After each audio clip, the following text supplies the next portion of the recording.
처음엔 이 영화 솔직히 걱정을 많이 하지 않았어요? 예전에 우리가 이제 신화를 한번 우연찮은 계기에 읽었잖아요. 네. 이 감독과 이 배우들이 될까라는 생각이 있었는데 그런 점에서는 우리가 졌다 이런 생각이 좀 들게 하는 영화죠. 처음에 그리고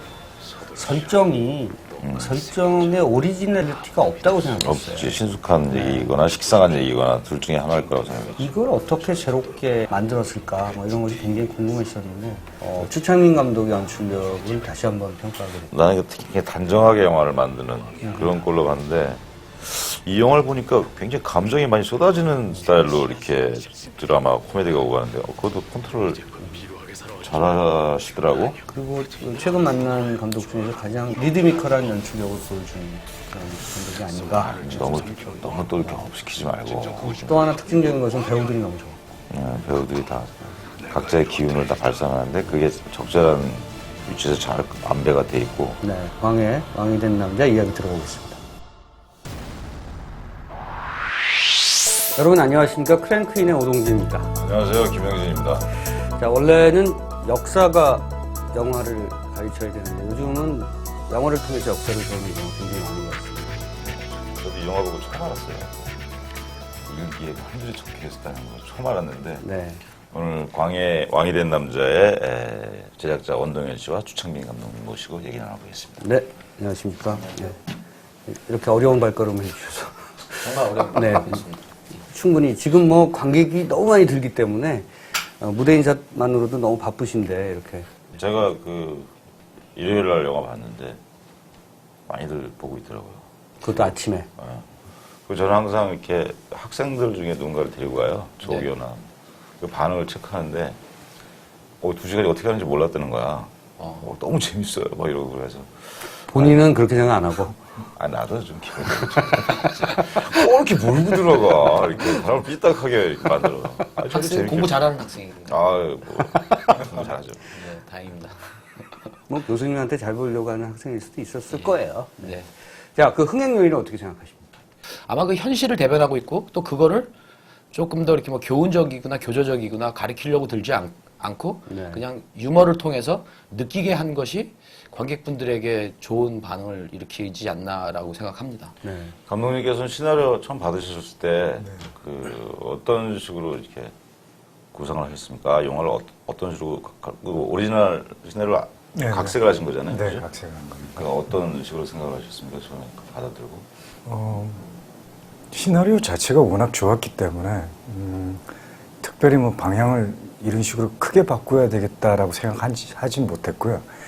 이 시나리오를 가지고 좀 내 몸에 잘 맞게 좀 고쳤으면 좋겠다. 그러니까 어차피 그건 제가 만든 옷이 아니기 때문에 제 몸에는 좀 안 맞는 부분들이 있어서 그 부분을 중심적으로 제 몸에 좀 잘 맞게 코미디를 하는 방식이라든지 드라마를 구성하는 방식 뭐 이 정도의 몇 가지들을 고쳤던 겁니다. 주창민 감독 스타일의 코미디 몸에 얻는 옷은 뭡니까? 이 영화에서. 저는 이제 좀 그 상황에 되게 잘 붙는 코미디를 좀 좋아하는 편이거든요. 예를 들면 제가 이제 그 사랑을 놓치다는 영화를 찍었을 때 그 관객들이 첫 웃음 포인트가 그 설경구 씨가 이제 직장을 잃고 되게 힘든 상황에서 이제 자기 라카를 잘못 찾아서 다른 장면 찾았을 때 관객들이 되게 많이 웃으시더라고요.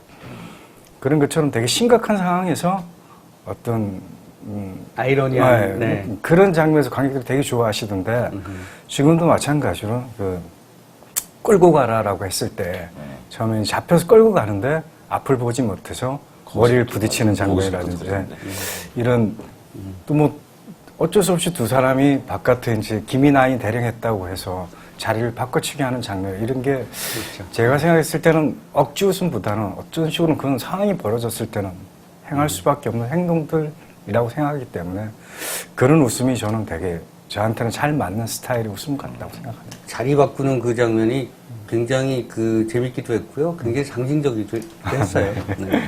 자, 기획하신 우리 원동현 대표께 이런 질문 한번 드려볼게요. 사실은, 이게 새로운 이야기는 아니잖아요. 예컨대 이반 라이트만이 만들었던 데이브라는 영화도 있었고요. 또, 그로자 아키라의 카키무샤도 있었고, 이렇게 멀리 보면 왕자와 거지 같은 그런 마크 트웨인의 그것도 얼마 전에 또 있었고. 영화가 있었잖아요. 또 비슷한 영화. 예. 그래서 사실은 그 새로운 어떤 줄기는 아니라는 거죠. 그래서 처음에 기획하는 입장에서는 이걸 어떤 변별성을 가져가야 대중들에게 흡입력 있는 영화로 만들 수 있을까 이런 고민들이 있었을 것 같거든요.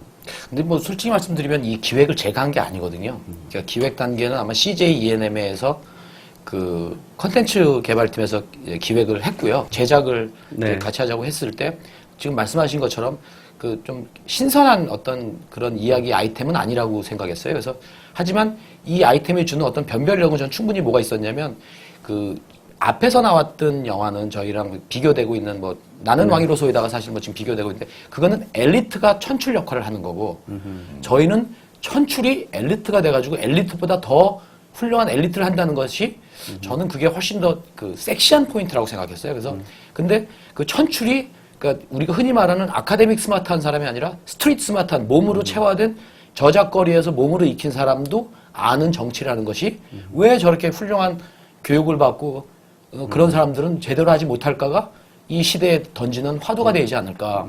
그러니까 천출의 반란 아니면 천출도 아는 천출이 엘리트들을 풍자하고 해악하는 그런 것들이 되게 매력으로 대중들에게 비춰지지 않을까. 그래서 그 부분에 주안점을 둬야 되겠다. 근데 그것도 유머를 실어서 예 그런 생각을 했습니다. 제가 볼 때는 뭐 그런 점도 있지만 보다 인간적인 것 같아요. 그러니까 우리의 얘기가 정말 제대로 담겨져 있는 듯한 느낌. 그래서 같은 얘기를 하지만 우리의 리얼한 뭔가의 현실들을 말씀하신 것처럼 네. 그런 것들이 담겨져 있기 때문에 그 영화들을 생각하지 않는 것 같아요. 영화를 좀 많이 본 사람들도 말씀드린 데이브나 카게무샤나 이런 영화들을 생각하지 않고 광해를 보는 것이 아닌가. 근데 연출자 입장에서 더 고민이 됐을 것 같아요. 왜냐면 원동현 대표님보다 저렇게 멋있는 말씀을 하셨는데 네. 이게 15일 동안 벌어지는 일이잖아요. 이게 사실 이게 위크 포인트거든요. 이게 관객을 설득할 수 있냐. 15일 동안에 이 천출 광대가 뭐 이렇게 난데 위험을 갖춰가는 과정이 되잖아요. 그 연출 하는 입장에서 좀 부담이 좀 있었을 것 같아요. 그러니까 15일이라는 기간이라는 부분에 대해서는 그렇게 부담이 되지는 않았던 것 같아요. 왜냐하면 어차피 관객들은 이게 15일이 되든 150일이 되든 감정이 이입되는 순간 저는 기간을 잃어버린다고 생각했기 때문에. 근데 문제는 이제 그 태풍의 눈처럼 하선의 입장에서 시작이 돼서 크게 회오리처럼 번져나가서 이 궁한 전체를 과연 만들어가는 게 그렇게 한 사람 한 사람씩 대입이 돼서 과연 그렇게 큰 파국을 일으킬 수 있을까라는 감정적인 부분이 제가 할 수 있을까라는 부분이 제일 많이 걱정이 됐던 것 같아요. 기간보다는. 그래서 이제 고민했던 부분들을 좀 더 인물들을 좀 더 관계성을 좀 더 중점적으로 디테일하게 주고 좀 격가지가 되는 인물들은 좀 많이 쳐내는 형편으로 아마 조금 제가 연출 방향을 잡았던 것 같습니다. 그 내관이 절묘했어, 내관. 그 내관 제가 엄청 반대했어요. 제가 끝까지 감독하고 그 장광 선배였는데 내가 끝까지 미쳤냐. 지금 도가니에서 지금 어린아이들을 저렇게 하나도 아니고 여러 명을 저렇게 유린한 추행한 사람인데 그 사람을 멘토로 쓴다는 게 말이 되느냐 했는데 감독이 계속 고집하더라고요. 그래서 물리적으로는 벌을 받아서 내관이 된대. 예, 그렇다 그러더라고요. 예, 그래서 진짜 감독이랑 멱살 잡기 일보 직전까지 이제 갈등이 있었는데 감독님을 믿고 또 사실 그분을 2번 정도 우리가 오디션했어요. 처음에 오디션했다가는 좀 아니었는데 근데 그 진정성이 보였고 또 감독님이 굉장히 그 장광 선생에 대해서 자신감을 보였기 때문에 저는 끝까지 좀 반신반의했어요, 솔직히. 근데 존재감이 만만치 않던데요. 예. 네. 실문을 뵙고 되게 많이 안심을 했던 부분이 있어요. 그러니까 제가 생각하는 존에가는 어쨌든 내관스러운 되게 여성스러운 면과 어떤 또 다른 이렇게 약간 뱀 같은 또 다른 이면이 있어야 된다고 생각했는데 그런 이면의 모습은 도가니에서 많이 보여주셨던 것 같고 반대로 실제 만나보니까 되게 여성성이 강하시고 목소리는 좋으신데 반해서 이렇게 눈웃음이나 이런 것들이 참으로 기분이 좋게 다가오시더라고요. 그래서 이분에 가지고 이중성을 보여줄 수 있겠다. 되게 처음에는 관객들이 저 사람이 정체가 뭘까를 고민하지만 저 사람이 어느 순간 감정이입이 되고 저 사람이 관객들과 다가서는 순간 되게 크게 파급을 일으킬 수 있겠다라고 그렇게 생각을 해요. 그래서 시사회가 끝나고 장광 선배에 대해서 극찬이 벌어져서 저한테 영화 동료들이 어떻게 이렇게 이런 캐스팅을 했냐 그래서 제가 난 처음 만날 때부터 시나리오에서 걸어 나올 줄 알았다 이렇게 말을 했어요. 제가 내가 반대했다는 얘기는 안 했어요. 뭐 멱살 잡았다 뭐 이런 얘기. 네, 그런 얘기는 안 했어요. 자, 그 캐스팅 얘기가 나왔으니까 장광 선생 뭐 캐스팅 얘기가 나왔으니까 이병헌, 유승용 사실은 뭐 한효주 자, 원안의 캐스팅이었는지 뭐 그 캐스팅 과정에서 뭐 예를 들어서 지금 말씀하신 것처럼 감독과 제작 프로듀서가 뭔가 이견이 있었다든지 뭐 그런 건 없었나요? 이병헌, 원안이었습니까? 유승용 씨, 한효주 씨는 이견이 없었고요. 네. 솔직히 그리고 저도 뭐 영화를 많이 만들진 않았지만 한 7편 정도 했는데요. 일 안에서 그 캐스팅이 돼본 적이 처음이에요. 제가 미녀는 괴로를 만들고 되게 굉장히 많이 그 김하중 씨를 캐스팅한 다음에 충무로에서 새로운 여배우를 수혈했다라는 칭찬을 많이 받았는데 솔직히 말씀드리면 제가 수혈하고 싶어서 수혈한 게 아니라 제안했던 배우들한테 다 이렇게 이 충무로 말로 까여가지고 네. 그 7한 정도로 선택한 게 김하중 씨였는데 그게 대히트 쳐가지고 그런 칭찬 받을 때 제가 좀 약간 야 이거 좀 미안한데 뭐 이런 생각이 들었는데 이병헌 씨가 이번 캐스팅으로는 새로운 면을 봤다라는 거는 좀 칭찬받고 싶어요. 저희가 일환으로 생각했기 때문에. 근데 이제 유승용 씨도 마찬가지였고 한효주 씨도 마찬가지인데 이제 김인권 씨는 조금 저도 처음엔 좀 반대했던 너무 좀 왜소하고 반대를 많이 하셨고. 예, 많이 했어요. 왜소하고 좀 작고. 뻔했네. 영화가 진짜. 저는 좀 반대를 좀 했었어요, 저는. 예. 시나리오에도 그렇게 돼 있어요. 되게 멋있는 도부장으로 덩치도 있고 멋있는 사람이었는데 소위 말하는 우리가 이제 조폭 세계에 계신 아주 높으신 분들이 덩치가 작고 눈매가 멋있고 그런 게 있어서 좀 역으로 생각하면 어떨까. 그랬을 때 인권 씨가 이제 영화 초반에 송어라든지 뭐 말죽거리 잔혹사에서 보여주셨던 그런 이제 단단한 느낌. 그래서 그걸 보여주실 수 있을 것 같아서 이제 말씀드렸죠. 인권 씨도 처음에는 되게 시나리오를 읽고 의아해 하셨던 것 같아요. 미스캐스팅이 아니냐. 내가 맞나? 하시면서. 도구사역으로. 예, 예. 네, 이제 심지어 이 영화에서 그 김명권 선생도 좋아요. 근데 심지어야. 아니 정말로 아니, 근데 김병권 아니, 선생한테 여기 너무 작잖아요. 고마운 게 네. 너무 고마운 게 사실 그 정도 비중이면 또 그 정도면 또 출연료에 문제가 있는데 당신이 받으시는 거에 반 정도의 이제 저희 예산이 있으니까 죄송하지만 외람되지만 좀 이렇게 하시면 자기는 이거에 대해서 이 작품만큼은 출연료에 대해서 연연해 논하고 하지 싶지 않겠다. 않다. 아하. 그냥 원 대표가 줄 수 있는 예산에 편성된 것만 주면 자기는 하겠다. 너무 미안했어요. 정말 작품을 믿고 해주신 것 같아요. 제가 그렇게 말씀드렸던 것은 씬이 많지는 않으시잖아요. 근데 뭐 예를 들어서 뭐 이런 식으로 나온단 말이지 뭐 이런 뭐 그런 그 예를 들어서 경륜 있는 배우 분들은 이렇게 원샷으로 잡힐 때 어떤 무게감, 카리스마가 굉장히 중요한 것 같은데 뭐 그것도 굉장히 잘 살아난 그런. 그렇지. 그분이 영화가 반대축에 아주 그렇죠. 꼭지점에 해주죠. 있는 분이니까 네. 그 밸런스를 딱 잡아주시더라고요. 이병헌이 1인 2역을 한다. 주변에서 좀 불안해하는 시선은 없었던가요? 당연히 있었고요. 감독인 저조차도 되게 불안했죠. 왜냐하면 이제 병원 씨가 이때까지 보여주신 되게 좋은 연기들이 있지만 또 다른 반대 연기를 하셔야 되니까 과연 이 연기를 잘 오가실 수 있을까? 그리고 그 반대의 연기는 그 전에 별로 보여주신 연기가 아니니까. 그래서 되게 많이 고민을 했어요. 결정이 되고 난 뒤에도. 그건 저뿐만이 아니라 병원 씨 자체에서 되게 고민이 컸던 것 같아요. 본인 스스로. 네, 그래서 처음에 촬영이 시작되고 한 5회까지 정도는 서로를 어쩌면 믿지 못하고 저 사람 진짜 잘할까? 아니면 병원 씨도 저 감독을 믿고 가도 될까? 저하고 병원 씨하고 유승용 씨랑 같이 이제 술을 한잔 했어요. 거기 바닷가 횟집에서. 근데 이제 그때 병원 씨가 이렇게 말하더라고요.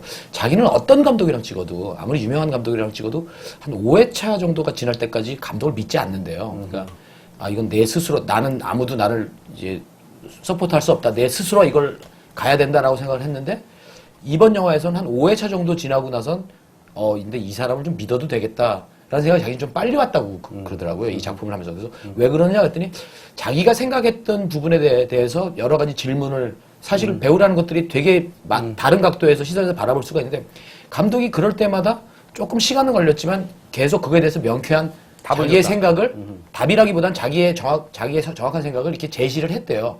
그래서 그런 걸 보면서 신뢰할 수 있겠다라는 생각을 했고 그래서 역으로 내가 승용 씨한테는 승용 씨는 언제 감독한테 그런 신뢰를 가졌냐 했더니 자기는 프리프로덕션도 그러니까 촬영도 하기 전에 그런 생각을 했대요. 그래서 왜 그런 생각을 했냐 했더니 감독이 자기를 만나서 예를 들어서 당신이 이병헌의 상대 역입니다라고 했으면 안 했을 거래요.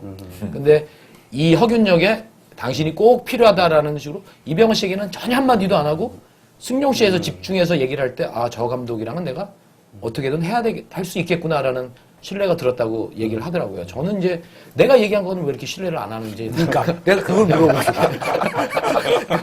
우리 저 원동현 대표의 말은 배우들이 얼마나 신뢰를. 아, 저는 이병헌 씨한테 다른 얘기는 안 했고 네가 이제 월드스타에서 동네 동네 오빠로 내려와라. 이제 계속 월드스타로 있으면 안 된다. 네가 그렇죠. 엉덩이 까고 네. 넘어지고 그래야 된다. 네. 그리고 이제 승용 씨한테는 당신이 지금까지 되게 이렇게 또 예전 모습이 아닌 또 새로운 모습들을 많이 보여주고 약간 업돼 있는 모습 보여줬는데 또 당신 또 진중한 모습 한번 보여주는 게 또 배우로서의 어떤 저 균형 잡힘이 아니냐. 저는 그런 얘기만 했지만 제가 연출에 대해서 무슨 얘기를 하겠어요. 이건 감독의 몫이니까. 근데 저도 처음 시작해보면서 되게 놀랬던 것 같아요. 왜냐하면 생각보다 너무 잘하셔서. 되게 놀랬던 게 저는 리액션이 그렇게 강하다고 생각지 않았거든요. 병원 씨가. 근데 승용 씨랑 같이 두 분이 붙는데 진짜 리액션을 다 하나하나 너무 잘해주시더라고요. 표정이나. 그래서 저렇게 희생하는 배우였나? 라고 되게 놀랬죠. 근데 그렇게 자기를 털면서 연기하셨던 게 되게 중요하지 않았나. 그렇게 생각합니다. 저는 사실 잘 안 믿었거든. 코미디를 해? 뭐 이랬거든요, 저는. 그리고 그 코미디 하는 톤하고 그 굉장히 왕으로서, 안 믿었어요. 왕으로서 경들이 알아서 뭐 이런 게 간극이 좀 클 거라고 생각했거든요. 근데 아주 기묘하게 밸런스를 딱 맞췄더라고요. 연출자와 배우가. 아니 그래서 이병헌 씨는 그 맨 처음에 저기 프리프로덕션 할 때 준비할 때 뭔가 좀 변별력이 있어야 되지 않냐. 그러니까 예를 들면 뭐 점을 붙인다든지 아니면 뭐 귀 밑이나 어디라도 이렇게 상처가 있어가지고 그 하선과 왕이 좀 달라야 되는 거 아니냐. 그게 그래야지 관객들이 조금 더 이렇게 차별성을 두고 그 캐릭터에 몰입하지 않겠냐 했을 때 감독이 그렇게 되면 캐릭터는 없어지고 그 특정점에만 집중하게 된다. 그러니까 당신이 연기력으로 이거를 헤쳐나 극복해라. 근데 진짜 이병헌 씨가 그걸 극복하더라고요. 옷 속에 이제 화살 자국은 있죠. 물론. 그건 관객 못 보니까. 네, 관객은 전혀 볼 수가 없는 거니까. 근데 원동현 대표님은 그걸 예상하시고 일환으로 하신 거예요? 사실 사적으로는 개그맨이거든요. 제가 뭐 이병헌 씨를 처음 본 게 아니었기 때문에 그래서 감독님하고도 이제 그런 상의를 할 때도 이병헌이 개그맨이다. 저 몸 안에 개그 본능이 있다고. 저희가 이제 캐스팅하러 미국을 같이 가면서도 제가 계속 얘기를 했었거든요. 사실 그렇게 사적인 자리에서 그렇게 웃기고는 싶어 하는데 그렇게 웃기지는 않아요. 타율이 높지는 않은데 계속 던지는 스타일이거든요. 허당 유머를 한다. 네, 허당 유머를 하기 때문에 그리고 연기력이야 뭐 자타가 공인하는 연기력에 본인이 웃기고자 하고 싶은 본능은 있고 그리고 감독님이 연출만 잘하시면 잘 가이드만 해주시면 저건 폭발할 거다.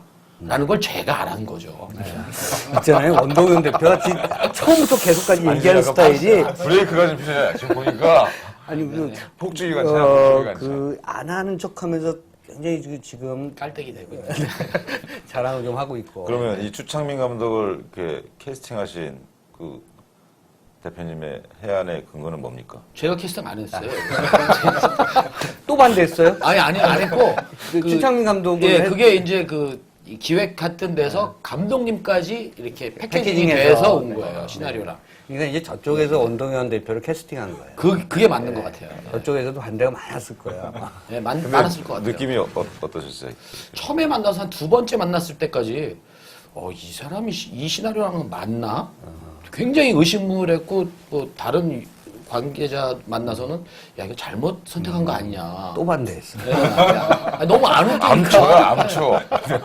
너무 안 기획에 웃겨가지고 암초했어. 처음에는 그랬는데 이제 조금 지나 보니까 좀 이렇게 감칠맛이 나더라고요.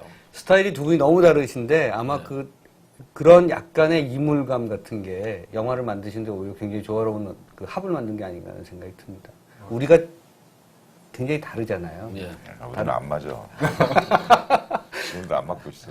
종종 제가 비어있는 부분을 진짜 많이 채워주시는 것 같아요. 이런 자리에서도 제가 사람 만나서 되게 이야기를 잘 못하는데 그런 이제 빈 곳을 되게 채워주셔서 저를 좀 윤활제가 되게 주시기도 하고 그런 부분들이 영화 찍을 때도 되게 많았던 것 같아요. 배우들 관계라든지 이런 부분.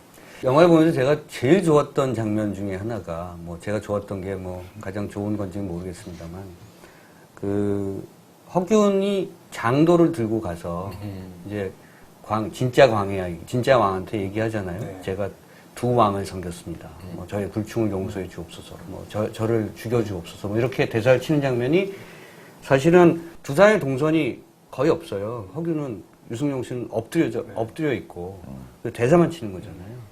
근데 그것을 그 심리를 전달하는 그 마음을 전달하는 게 그 씬에서 굉장히 뭐랄까 폭발적으로 다가오더라고요.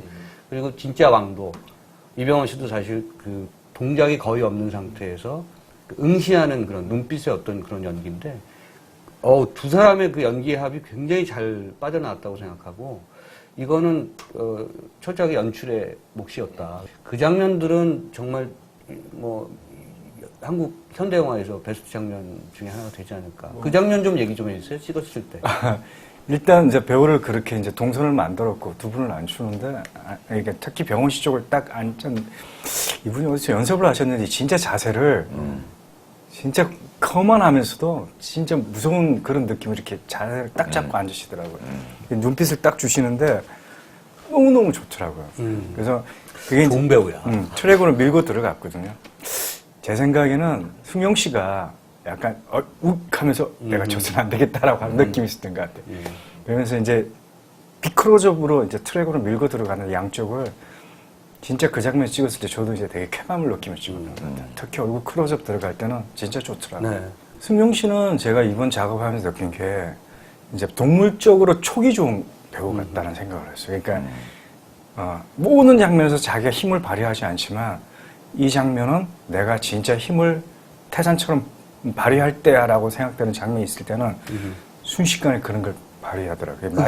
그게 그런 거죠. 뭐 당신이 4월에 복수를 하고 싶다면, 네, 그런 당신이 그래서 백성을 위하는 진정한 왕이 되고 싶다면 내가 그렇죠. 당신을 왕이 되게 만들어 드리라. 뭐 이런 장면에서 정말 네, 맞아요. 그 내적인 폭발력이 나오더라고요. 승용 씨가 처음에 할 때 자기가 되게 염려했던 게 어차피 주인공은 이병헌이다.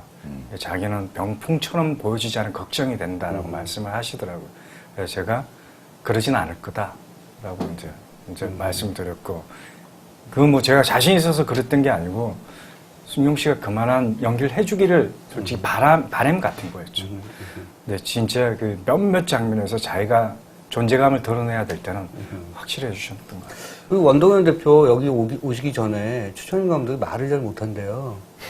뭐 근데 그거 영양가 아니네. 있는 쪽은 이쪽이네. 지금 보니까 원 대표님 계속 자기 피하려고. 죄송해요.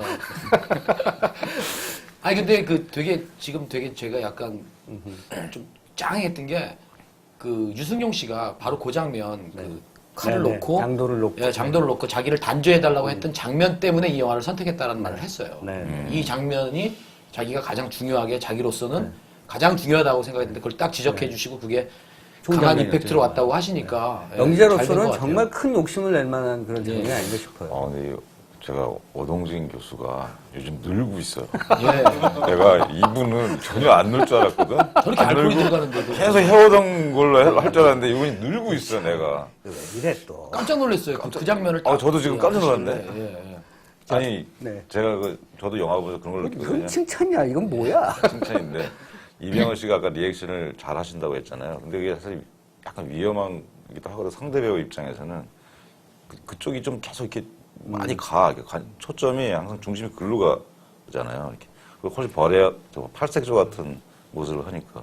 근데 저도 그런 걸 느꼈거든요. 마지막에 딱 거기서 대또리에 쓰는 것처럼 딱 자꾸 영화를 끝내는 거라서 야, 저 유승용이라는 배우가 네. 저는 그래서 저 사람 사실 허실로 완전 고수인데 이런 느낌이 좀 약간 있었거든요. 저도. 주변에 그 배우들도 사실은 한여주 아까 뭐 대기실에서도 그런 말씀 드렸습니다만 웃어보세요라고 했을 때 그 미묘한 표정 연기도 사실은 매우 그 공을 들인 그런 장면이라는 생각이 들었고요. 4월이 또 얼마나 또 연기 잘했습니다.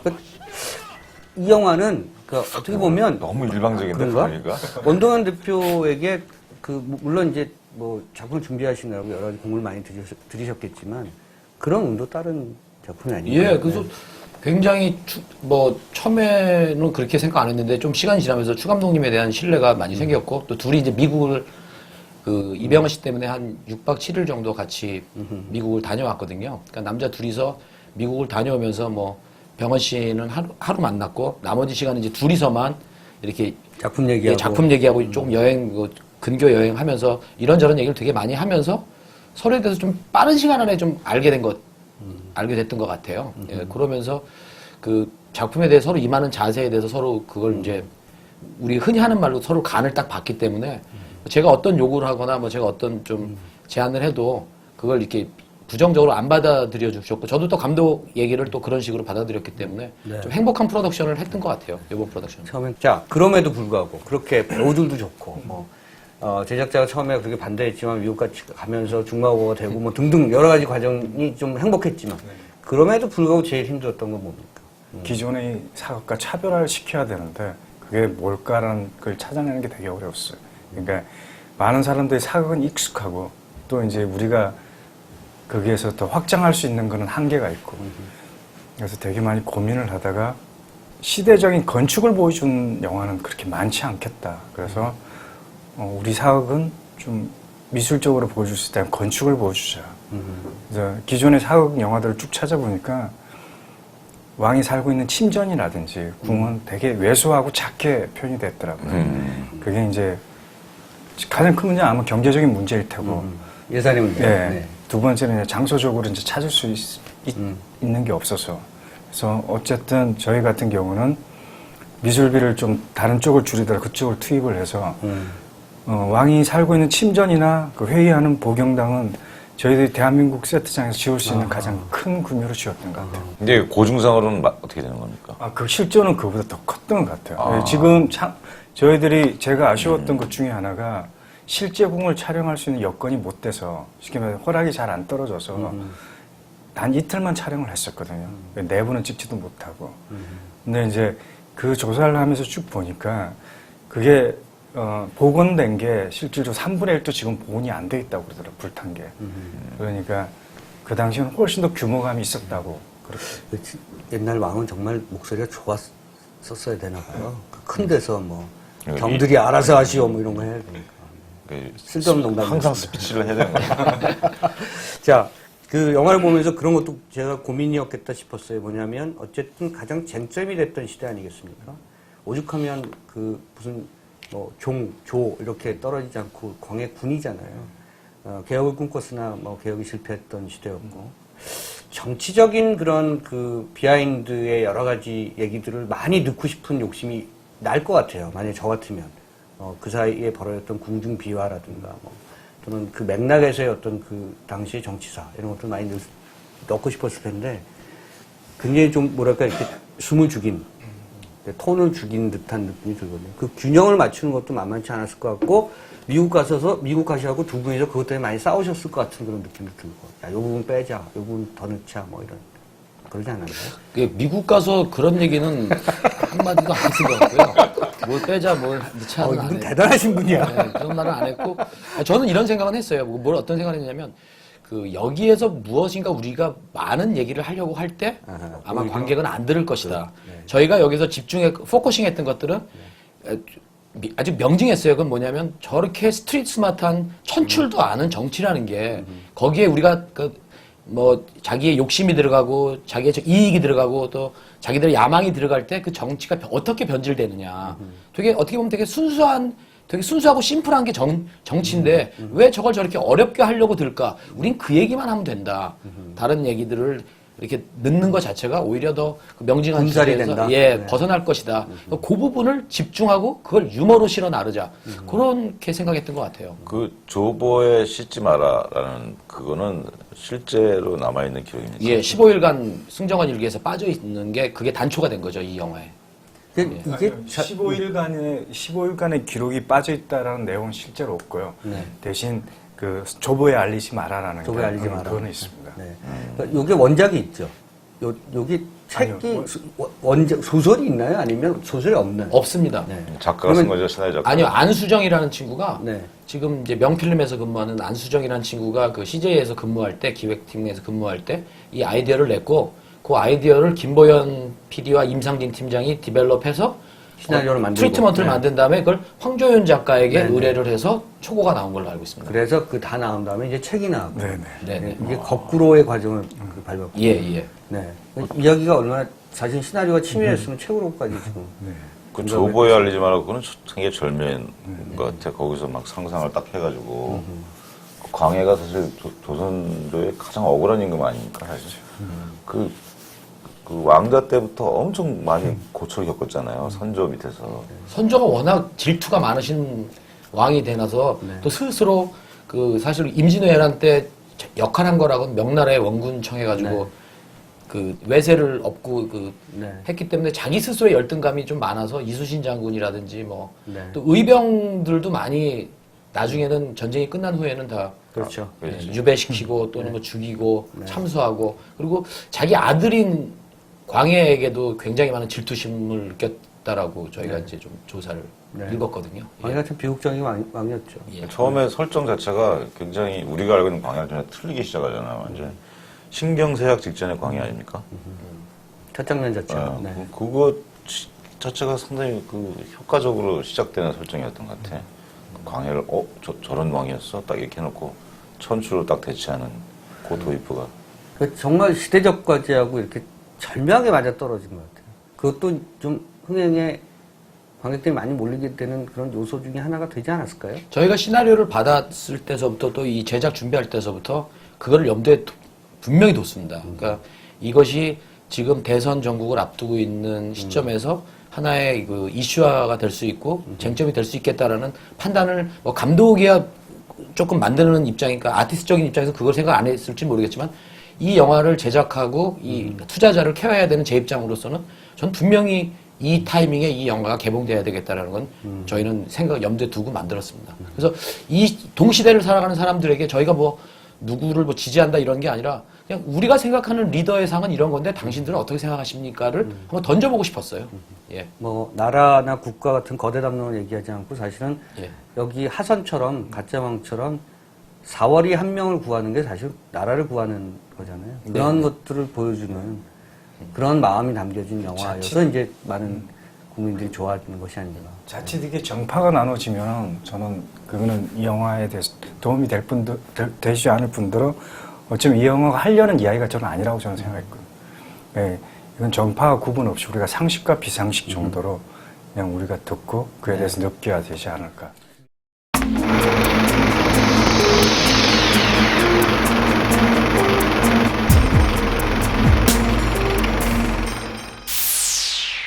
광해 얘기 많이 들었고요. 이제 두 분 개인 얘기도 좀 들어야 될 것 같아요. 왜냐하면 이제 이 자리에 이병헌 씨나 이승용 씨가 나왔으면 굳이 설명을 안 해도 되는데 우리 원동현 대표 좀 설명 좀 들어야 될 것 같고 추창민 감독 개인에 대해서는 많이 알려지지 않은 것 같아서 좀 개인적인 것들 좀 여쭤보겠습니다. 7작품 하셨다고요, 제작을? 네. 왜 제작자를 하십니까? 저는 감독은 안 하세요? 감독을 못 하겠어요. 저는 네. 감독에 대한 꿈이 한 10년 전에는 있었는데요.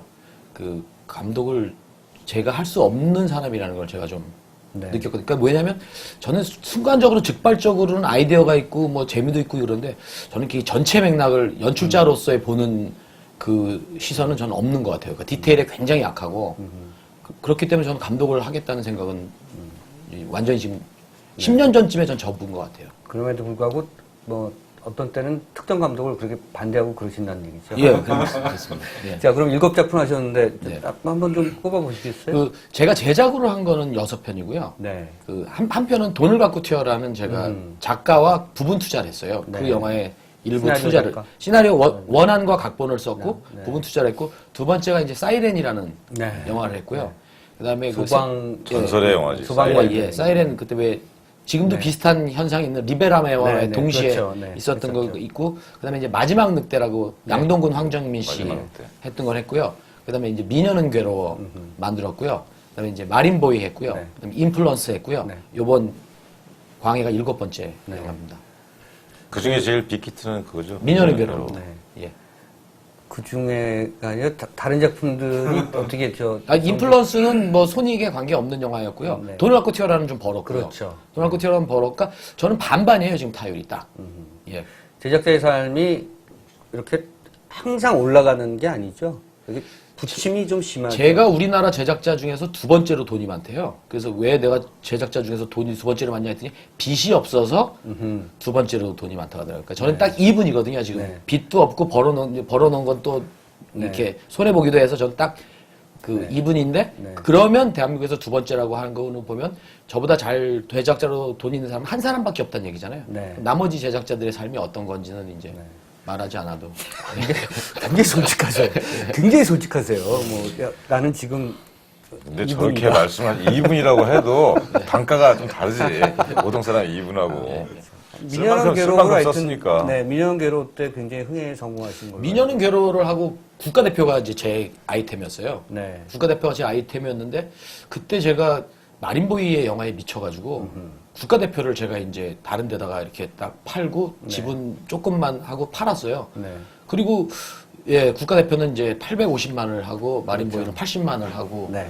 10분의 1의 스코어를 내서 이제 거의 뭐 패닉에 있다가 네, 물에 빠졌죠 그때. 예, 물에 빠졌다가 2년 후에 어떤 분이 이제 시나리오를 갖고 오셔서 제작을, 그거는 감독도 있고 캐스팅까지 다 끝난 영화였어요. 끝난 영화인데 이걸 제작을 좀 해달라라고 해서 근데 제가 그때 막 다른 거 준비하느라고 제가 지금 할 수 있는 상황이 아닙니다라고 고사를 했는데 그게 활이에요. 아하. 예, 그래서 국가대표하고 활을 발로 찬 제작자가 여기 이제 앉아 있는 거죠. 네. 예, 이건 우리 와이프가 모르는데 이 방송 와이프가 안 봤으면 좋겠네요. 추창민 감독에 대해서는 직접 좀 여쭤보시죠. 궁금하신 게 많으실 것 같아요. 그 수창민 감독님은 제가 이 감독님은 참 정체가 궁금하다 내가. 그래서 이번 영화 보고 또 놀랐어요. 아까 저는 코미디와 전극을 오가는 뭐 이런 거라고 말씀하셨는데 저는 그거를 잘 까먹고 있었던 것 같아. 화면을 잡는 힘이 있으신 것 같아요. 좀 개인사를 좀 말씀해 주시죠. 그래서 마파도도 좀 늦은 데뷔였나요? 제가 이제 영화를 처음 시작한 거는 30살 무렵에 여긴동 감독님의 이제 죽이는 이야기 연출을 네. 처음 시작을 했고요. 그 전에 특별히 영화를 하거나 이러진 못했고요. 그냥 막연히 좋아해서 그냥 영화를 했으면 좋겠다라고 꿈꾸다가 공부는 하셨고요. 그냥 제가 그 당시 할 때는 그냥 영화를 좋아하는 친구들끼리 모여서 아하. 그냥 시네마테크 이런 데서 작은 영화 찍기도 하고 그 정도였지 특정하게 공부를 한 적은 없고요.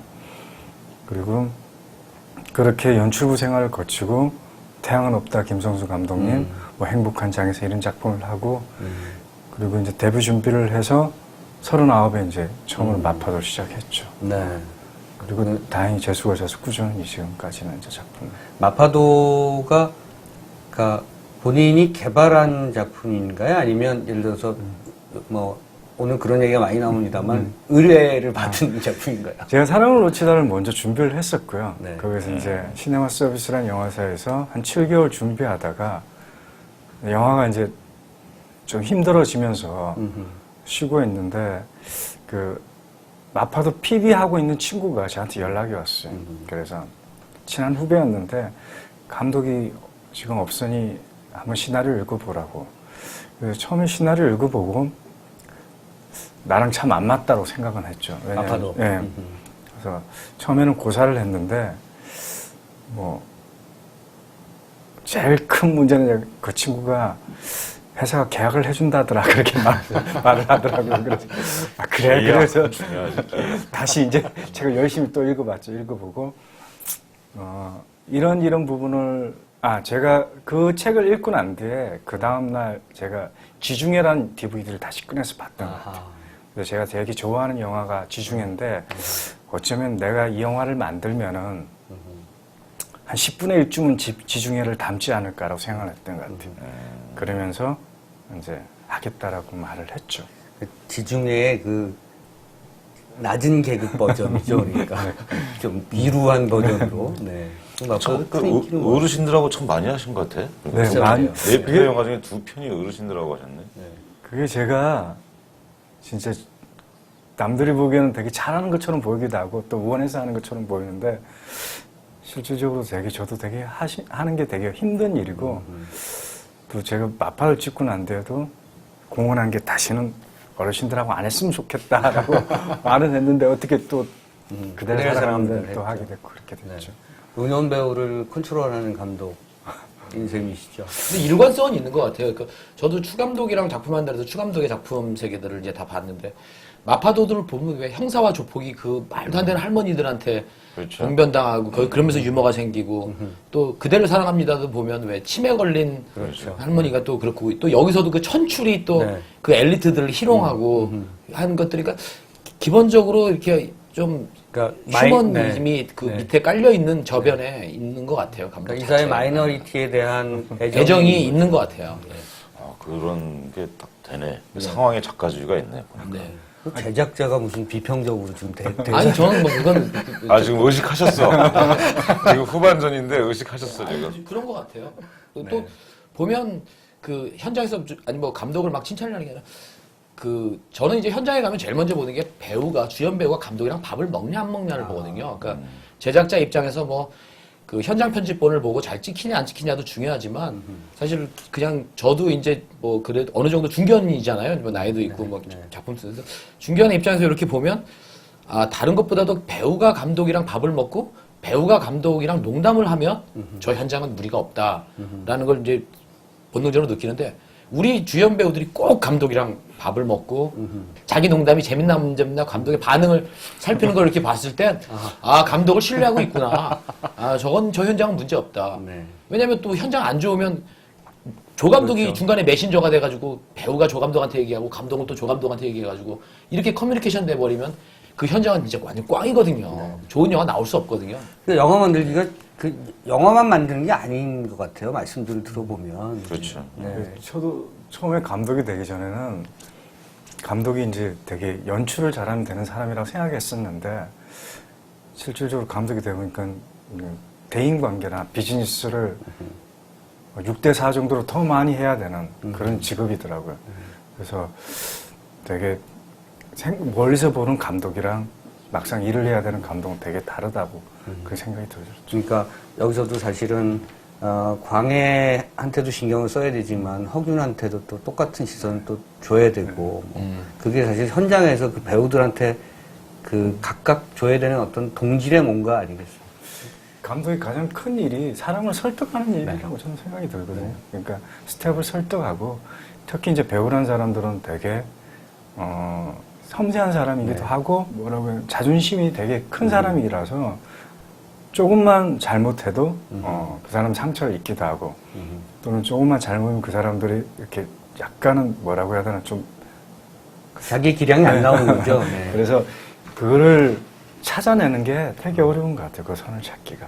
제작자에 대해서 일반 관객들이나 대중들은 잘 모르실 거예요. 사실은 무대 위에 올라오는 사람은 아니잖아요.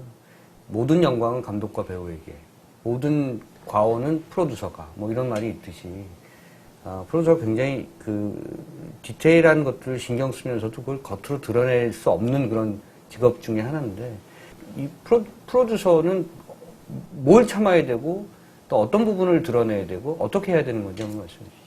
글쎄요, 뭐 어떤 선배님이 저한테 그러시더라고요. 그러니까 그 프로듀서는 양날의 검이다라고 그러더라고요. 그러니까 한쪽에는 아티스트적인 마인드가 있어야 되고 한쪽에는 비즈니스적인 마인드가 그러니까 두 개를 공존해야 되는데 그러니까 감독은 예를 들면 좋은 거를 원하잖아요. 근데 프로듀서는 그게 필요하느냐를 좀 고민해 봐야 되거든요. 그러니까 감독은 전체적인 연출에서 이 작품의 맥락에서 전체를 바라본다면 저는 또 작품 이외에 또 다른 뭐 유통이나 배급이나 또 여러 가지 또 그 관계라든지 그런 것들을 조율해야 되는 입장에 있거든요. 그러니까 중간자적인 입장인 것 같아요. 그러니까 투자자로부터는 신뢰를 받음과 동시에 또 그 투자자가 감독에게 미칠 수 있는 어떤 그 프레셔를 좀 차단시켜야 되고 그렇지. 또 감독에게는 최고의 파트너가 되기도 하면서 또 견제할 수 있는 그런 그 양쪽의 중간에 있는 투자자와 네, 그 감독, 감독과. 아티스트와의 그 사이에 있는 입장이기 때문에 사실 그런 면에 있어서의 어떤 자기의 탤런트가 없으면 꼭 뭐 자기가 뭐 프로듀서를 하는 데 있어서 좀 고충스럽지 않을까. 그러면 프로듀서는 매번 현장에 있나요? 어떤가요? 저 같은 아마 경우는 관객들이 궁금해할 거예요. 이 예, 영화를 찍을 때 프로듀서는 어느 위치에 있을까? 중요한 씬이 있거나 가끔 이제 한 번 정도가 두 번 정도가 감독이 이제 와줬으면 좋겠다라고 했을 때 이제 간 적이 있는데 그렇게 따져보니까 저희가 68회 정도 찍었는데 저는 한 20회 정도 현장에 20한 4, 5회 정도는 3분의 1 정도는 있었던 것 같아요. 매번 프로듀서가 현장에 있는 것도 부담스러운 거죠. 그런 것도 있는데 그 제가 봤을 때 그 PD라는 입장은 저는 하수 같은 존재라고 생각하거든요. 감독이 배설하고 이런 지저분하게 던져놓은 것들을 치우고 정리하는. 그래서 그런 것들이 꼭 현장에 있는 것만이 아니고 외부에 있는 경우가 되게 많아서 그걸 이제 근데 표현이 굉장히 직설적이시네요. 옆에서 살짝 지금 표정이 살짝 굳어졌어. 살짝 굳어있어. 멱살 잡을 뻔했어요. 배설? 오늘 저 추창민 감독의 가장 과격한 발언이었습니다. 원 대표님이 밥은 회식은 자주 시켜주셨나요? 그게 되게 이제 제가 이번에 처음으로 되게 스타 배우랑 작업을 했을 때랑 되게 좋은 점이 되게 이렇게 그런 팬분들이 주시는 음식이라든지 그리고 그 회사가 주는 어떤 그런 것들이 되게 대우들이 좋더라고요. 네. 쫑파티의 그 규모와 퀄리티가 그 제작자의 인간성하고 상당히 연관이 있거든. 그럼 전 인간성 무지 좋아하는 이 작품에서는 엄청 인간성 좋은 프로듀서였던 거예요. 그 뭐 원더맨 대표가 오늘 날라요. 날라다니죠. 네. 뭐 이럴 줄 몰랐어요. 죄송합니다. 네. 자, 이제 다음 멤버들이 참 궁금할 거예요. 두 분 뭐 마지막으로 뭐 말씀해 주시죠. 저는 지금 현재 신과 함께라는 작품 준비하고 있고요. 네. 그렇기 때문에 이제 신과 함께는 그 처음서부터 그 프랜차이즈 무비를 표방하고 있기 때문에 그 시리즈 첫 번째 작품이 제일 중요하거든요. 그래서 현재 그걸 만추했던 김태형 감독과 함께 지금 준비하고 있어서 지금 그것이 성공적으로 준비가 되면 내년에 크랭크인 할 네. 목표로 기획 단계부터 그게 프랜차이즈 무비를 얘기하고 설정하고 한 영화가 있었던가요? 국내에서? 국내에서는 제 기억으로는 없었던 것 같아요. 근데 저희 영화는 그 원작이 있는 웹툰이 원작이기 때문에 그 웹툰 자체가 시리즈물이기 때문에 뭐 처음부터 거기에 우리가 이제 스피노프하고 뭐 이런 것들을 좀 가미해가지고 뭐 조금 더 한 건 있지만 그 소스 자체가 뭐 프랜차이즈였기 때문에 저희가 이제 근데 1편이 잘못되면 2편은 뭐 의미 없는 거니까 그래서 1편을 좀 잘해보려고 좀 준비하고 있습니다. 어쨌든 이분이 지금 향후 10년을 준비하시네요. 10년의 그 노후 생활을 노후 대책이 확실했네. 안정적인 그런 10년. 뭐. 네. 아니 근데 그건 아직 결정된 게 아무것도 없고요. 네. 예. 어쨌든 그 프랜차이즈 무비를 준비하신다고 합니다. 추창민 감독이 거기에 대상이 되나요? 아니요, 대상 안 되고 있습니다. 그 대상이 안 되는 추창민 감독께서는 어떤 작품을 염두에 두고 계시나요? 저는 한 번도 이렇게 뭘 빨리 결정해 본 적은 없는 것 같아요. 그래서 아직까지 뭐 결정을 하거나 뭐 염두에 두는 건 아직 없고요. 저는 뭐 제가 쓰든 아니면 하든 작품이 저를 언젠가 찾는다고 저는 생각하거든요. 그때가 되면 제가 그때 결정할 것 같아요. 지금 뭐 아직 결정할 때가 아닌가. 네. 굉장히 궁금합니다. 그래서 차기작이 궁금한 감독 으로 이제 네. 확실히 이제 잘 등극하신 분이 아닌가. 잡으시게 되는 거죠. 네. 자, 오늘 좀 뭐 정리를 하겠습니다, 이제. 그래서 오늘 정말 사실은 요즘 많은 영화 프로들이 스타들을 많이 뭐 출연시켜서 뭐 여러 가지 얘기를 하는데, 저희가 그러지 않았던 게 정말 다행이었다는 생각이 좀 듭니다. 자, 오늘 감독하고 배우 이렇게 보통 조합으로 이 스튜디오에 모셨는데, 정말 저희 프로 시작하고 나서 처음으로 제작자와 감독 모셨습니다. 근데 그 어떤 출연진보다도 영화에 대해서 재미있고 유쾌하고 또 솔직하고 담백한 그런 토크를 한 것 같습니다. 딱 영화가 나온 게 딱 그 영화를 만든 사람들의 그게 반영이 되잖아요. 네. 오늘 자리도 그게 딱 잘 여실히 드러난 자리가 아니었나? 네. 라는 생각이 듭니다. 영화의 진정한 스타는 사실 제작자와 감독입니다. 여러분들 어떤 제작자가 어떤 영화를 만들었고 어떤 감독이 또 어떤 영화를 만들었는지 유심히 지켜보시기 바랍니다. 자, 오늘 크랭크인 마치겠습니다. 감사합니다. 그러면은 추석 때는 편하게 쉬시겠네요. 아니 저희는 이제 추석 때 무대 인사가 그다음에 부산영화제 내려가시고요. 이제 부산영화제 때 뭐 프로모션이 있다고. 근데 무대 인사는 누구랑 다니죠? 유승용 씨, 한효주 씨, 김용원 씨.